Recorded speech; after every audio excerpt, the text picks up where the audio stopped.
Atuforsen, who just entered the race with a big wallet, Musa Dankwa says he's holding 59% of the vote if he's compared only to Idrisu Haruna, who has 41%.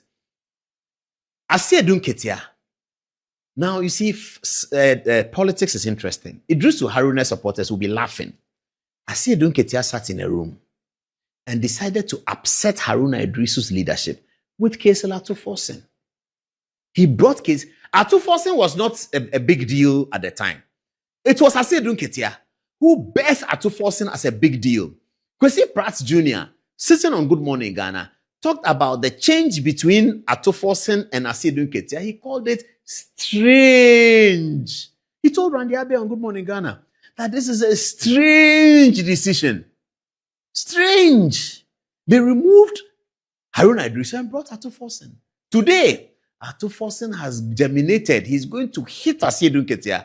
Viewers, you see how politics is? Whatever you sow, that is what you reap. When the Bible said it, we're not taking it serious. You see, the reason why I take that Bible verse serious is that if you look at the I can call it the preamble to the verse, it says, do not be deceived, because you can be deceived. The Bible said, please do not be deceived, for whatever a man soweth, that is what he will reap.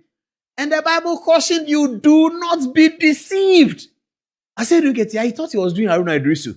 Today, his greatest contender is the man that he grew, thinking that he was doing something against Haruna Idrisu. He didn't know that he was doing something against himself. Because whatever you sow, you reap it. So as for us, it's a beautiful game. We are going to observe. We'll be there. We'll cover it live. We'll bring it to you on TikTok. We'll bring it to you on Facebook. We'll bring it to you on television. We'll bring it to you on DSTV. We'll bring it to you everywhere. You can go to London if you're a student. You're going to study. Go. Just open your phone. You will see it. Good Evening Ghana online. It will be there. City FM online. It will be there. Channel 1. Joy FM. Peace FM. Beautiful. GH1. Everybody will do it. So we are up for an interesting time. Just keep our light on. Make sure our Gary price is low, rice is okay, we can buy, check, we are fine. That's all. We are waiting for the story. It's going to be beautiful. It's going to be very nice, okay?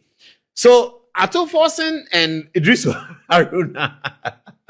59 for Atuforsen, 41 for Idrisu. I don't believe it one bit. As for my brother Musa Dankwa there, we will see. Asiedu Nketiah versus Haruna Idrisu. Asiedu Nketiah is doing 52%. Haruna Idrisu is doing 48%. Hey, Uncle Musa. Then Asiedu Nketiah versus Jane Opoku-Agyeman. Asiedu is doing 59%. Professor Jane is doing 41%. Yeah, samely. Yeah, this thing is going to be sweet. So now this is the top 6. Okay, my top 6. Yeah.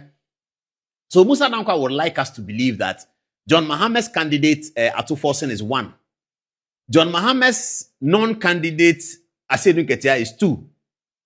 Another John Mahamed's non-candidate Haruna Idrisu is 3. Professor Jena Opoku-Agyeman, half and half John Mahamed's candidate, half, because John Mahamed is the one who brought her in. I think she's okay. She's done well. She's cool. She's a woman. She's a former vice chancellor, distinguished, very correct. So John Mahamed has one hat here, and his 100% hat is Atuforsen, but the lady is in the half. So yeah, you see, if you look at this chart here, viewers, and John Mahamed I have to pick John Mahamed's best friend among this. It will be Julius Deborah. No, straight away. There's no doubts about that. But I don't know why John Mahamed's friendship with Julius Deborah, which is so deep, is not translating into endorsing Julius Deborah for the thing. I'm not sure why. I don't know what the problem is. I don't get it well.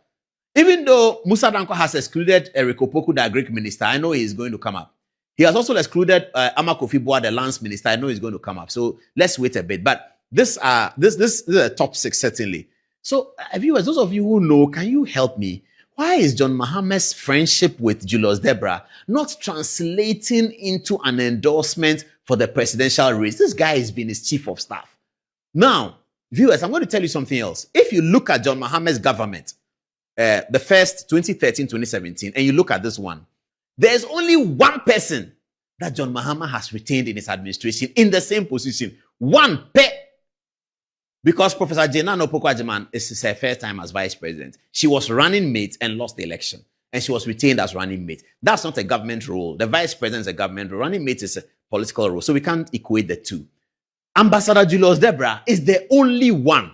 He was chief of staff in the first administration. He is chief of staff again today. Please, if you are doubting me, check. I don't want to be like Malik Basintale. I've not checked all, but I think I'm right. So please, if you check and I'm wrong, tell me. So let's look at all the ministries. Nobody has been repeated. Attorney General is not there anymore. The Attorney General there was Deputy Attorney General. Trade Minister, no, he wasn't there. He wasn't there anymore. Tourism Minister was a deputy. She's now Tourism Minister. Finance was a tech, where he's not there. Atufosin was a deputy. He's now Minister. John Janapo was deputy. He's now Minister. Kwabena Donko is gone away. Agrek was who? Fifi Kwete was Agreg. He's not there. Rikopoku has come. John Domelo is deputy. He wasn't there that time. He was enjoying himself. He was not an MP yet, but now he's a full-blown politician. Can you help me? Viewers, help me. Let's do interactive TV. If you talk out here, don't worry. I have some powers. Wherever you are, even if you're in Kintampo, you talk out here. So you just say it out here. The TV will tell me out here. Don't worry about that. So it is only Julius Debra. Only one person. Julius Debra is the only one that John Mahama has retained. Yet, he is struggling to get John Mahama's endorsement for the presidency. What is going on? Where is Manasseh Azuri? Can you find out, please? You people do the, I catch you. Can you go and hide recorder in Julius' office and let's see whether the recorder will pick something? Where is Anas? Anas, can you cover your face and enter into the Jubilee House and get the thing and tell us? Because we don't understand it. This is your man. This is John Mahama's friend. He's his man. He's his best friend. He's Lordina's best friend. Look at the celebration of the 2024 victory. Look at the videos. And look at John Mahama's body language with Julius Debra. It was so beautiful. But there is something is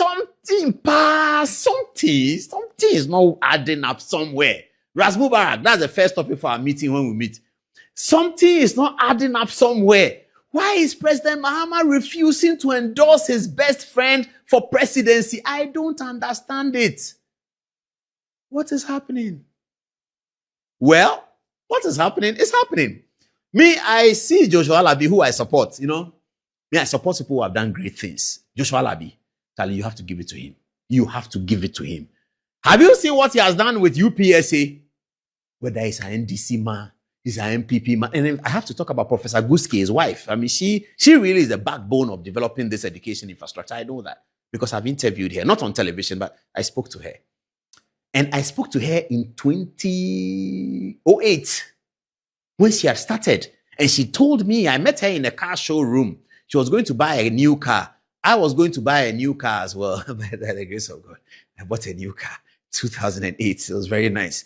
At that time, Kofi was president. Nice. I still have the car. It's registered Z. It's beautiful. My children always laugh at me that, hey, daddy, this your car is old. I said, don't worry.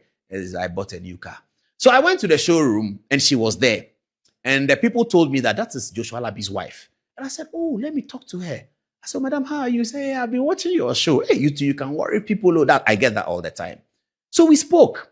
And she told me that she's going to make UPSA a krabeshe. And she's done it. I don't think I've met her in the last 10 years or so. But she did it. And Joshua Alabi was there. So as for Joshua Alabi, he has my full support. He wants to be president of Ghana. Correct. But he's coming into the race late. Oh. He's coming late. So I don't know. Nana Sandrubatla, are you there? Are you going to support your brother? Because he's coming into the race. Asiedu Nketiah is gone. Gone. And if you talk about NDC, for those of us who are old, who have been covering NDC for the last 20 years, I think Joshua Alabi precedes Asiedu Nketiah. You see, Asiedu Nketiah was a member of parliament. He was my neighbor. We lived in Sakumono together. Every Sunday we chat. Me, him, and Joe Gatti, the former attorney general. We lived in the same neighborhood. So Sunday, when I come out, I see Joe, I see Asiedu Nketiah. We'll be standing there. When we are conversing, and the small boys are trying to listen to what we are saying, then we don't mind them and we chat nicely. Asiedu Nketiah's son was my friend. I know all of them, okay.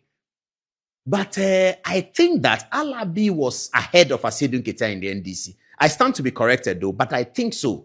Because in the Rawlings period, Asiedu was not a minister, Alabi was. And Alabi was Greater Accra Regional Minister, and he was Northern Regional Minister. And, so I think as far as NDC is concerned, Alabi is perhaps senior to Asiedu Nketiah. I don't know what's going to happen, but it's going to be very interesting.